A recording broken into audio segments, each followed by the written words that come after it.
What do we mean by communicating in a healthy way? Talking to someone straight, having a difficult conversation is really important. It's such a problem for so many people who feel no, right?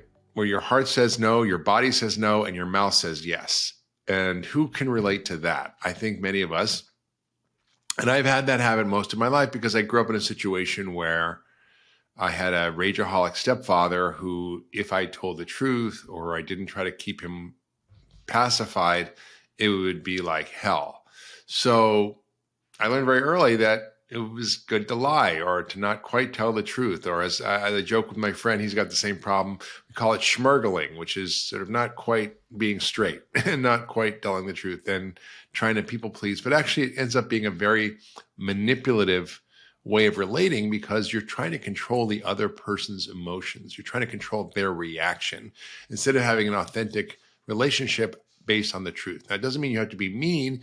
It just means you have to tell the truth with love. and that's a hard trick to do, but there's a skill. It's a skill like any other skill, and you can learn how to do it. So many of you have asked how I gave up being an isoholic. Well, I've built a model for myself of actually learning how to tell the truth and actually avoiding a lot of the disappointments and the conflicts that happen when you say yes when you actually mean no. And then I would complain about it, and then I would get called out on the complaining. I'd work with my coach, and she was basically like, oh, stop being an isoholic and a people pleaser. So really, really important to learn how to deal with what's really going on in your life and base it straight on and being willing to deal with the consequences of whatever might be the reaction. And it might not be something you like, or who knows, it might be something that's even better than what you can imagine. But instead of dealing with reality by actually telling the truth, you're often avoiding people pleasing. So I think I learned I could do it, and I learned there were really steps that helped me do it. And I want to share some of those with you, but it just kind of helps me to reset. And I still sometimes get this problem when I get an email from somebody or someone wants something, I want to help them. And I'm sort of too overloaded and I sacrifice myself to help them, which isn't always a good thing. And if I learn how to say no with grace and with love and with wisdom and kindness, then usually it goes fine. So I actually be able to talking about this and working with someone on it for a long time, I was able to reset these patterns. And I'm going to share with you how you have a difficult conversation. And it's really important to learn how to have difficult conversations. There's great books on this called Nonviolent Communication.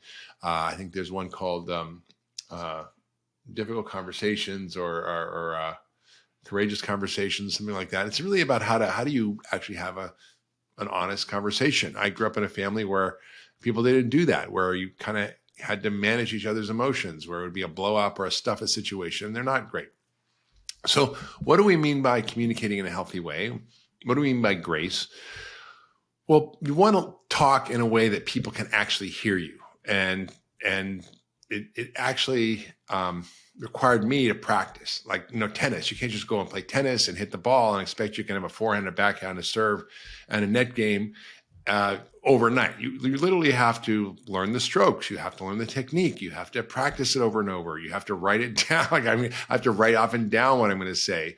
But once you get good at it, once you do the mental, physical, and emotional preparation for any conversation, you can sort of do it in a way when you're out of the activated state. You can do it when you're calm and collected and cool. And then you can do it without blaming the other person or exaggerating what happened or making it about something bigger than it actually is. And it's also about being curious about what the other person's experience is. And you don't actually even have to agree with them. You don't have to have the same perspective, but you can really listen and get where they're at and have an understanding of it, even if you don't have that experience yourself or you don't agree. So you don't have to agree to actually have a relationship with someone, believe it or not. And so it also means actually being curious about the other person's perspective, what their experience was, and listen to what they said. So basically, it's a technique called active listening. You inquire about what someone's feeling. You ask them to share.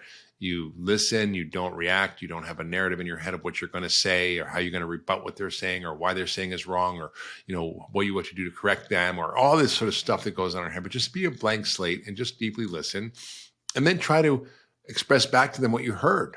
How are they feeling? What was their experience? Try to get in their shoes. And often just by simply having the experience of being heard, people will shift into a more relaxed, calm state. And it really, really works. And so you have to kind of do that inquiry. Now, in terms of wisdom, that's the other piece. But, I think for me, I realized that telling the truth is way better than not. And it's not necessarily about lying. It could be omission. It could be softening the truth. It could be not being honest and hoping that, you'll just be able to sort of manage a situation by avoiding it. And then all of those are forms of lying. I think so. Talking to someone straight, having a difficult conversation is really important. And it's easier when you set it up properly. It's easier when you frame it in the right way, when you start in the right way. And so you kind of sort of go in with an open slate, not having to prove your point and be right. So someone once said to me, you either can be in a relationship or you can be right, and you can choose. So often it's not about being right or being validated in the way you think, but it's about really getting someone and having them get you. And then often that's enough. So what are the steps to have a difficult conversation? Well, the first is ask for permission. Say, hey, I'd love to talk to you about something. Is this a good time? If not, when's a good time?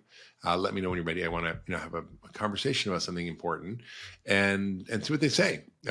If they're really not, that's okay. Just say when. Just when is good. Is it tomorrow? Is it next week? Is it tonight?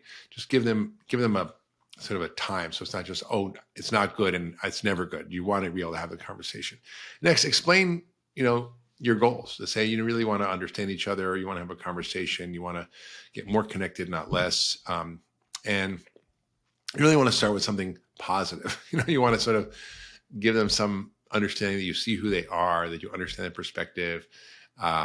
You own your stuff. There's a very simple rule called cop-to-itiveness. You have to cop to it. If you had a role in whatever the dynamic was, own it.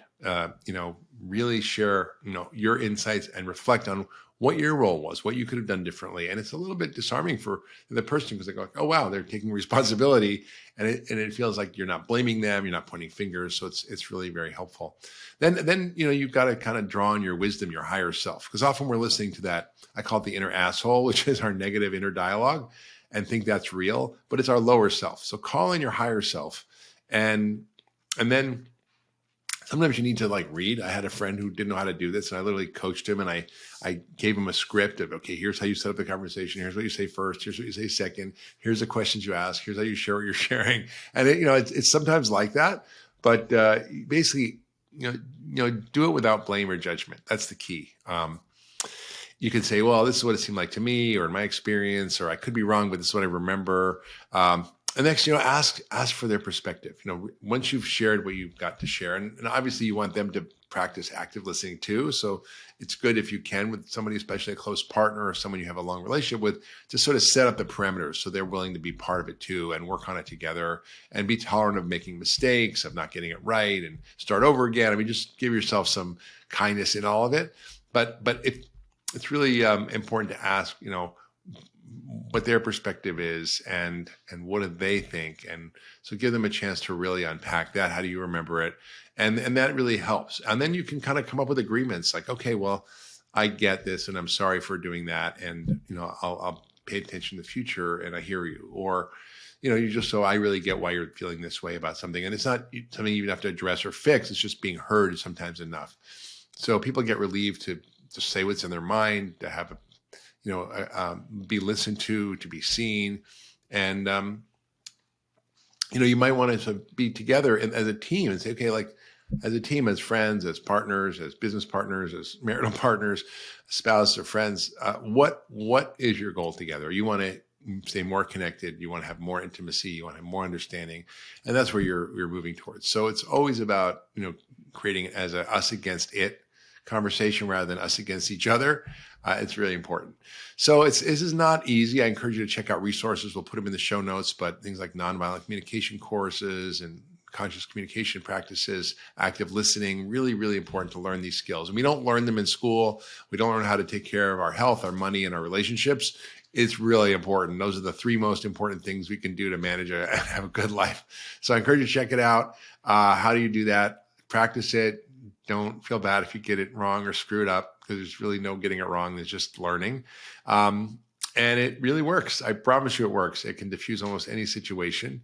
and it helps you build deeper connections and relationships. And it's really, at the end of the day, what it's all about. If you love that last video, you're going to love the next one. Check it out here. So if it's slow, your whole system slows down. If it's fast, your whole system speeds up. That's hyperthyroid. Not that common, but it can be a problem for some people. But low thyroid or hypothyroid function is really common. And your thyroid gland produces hormones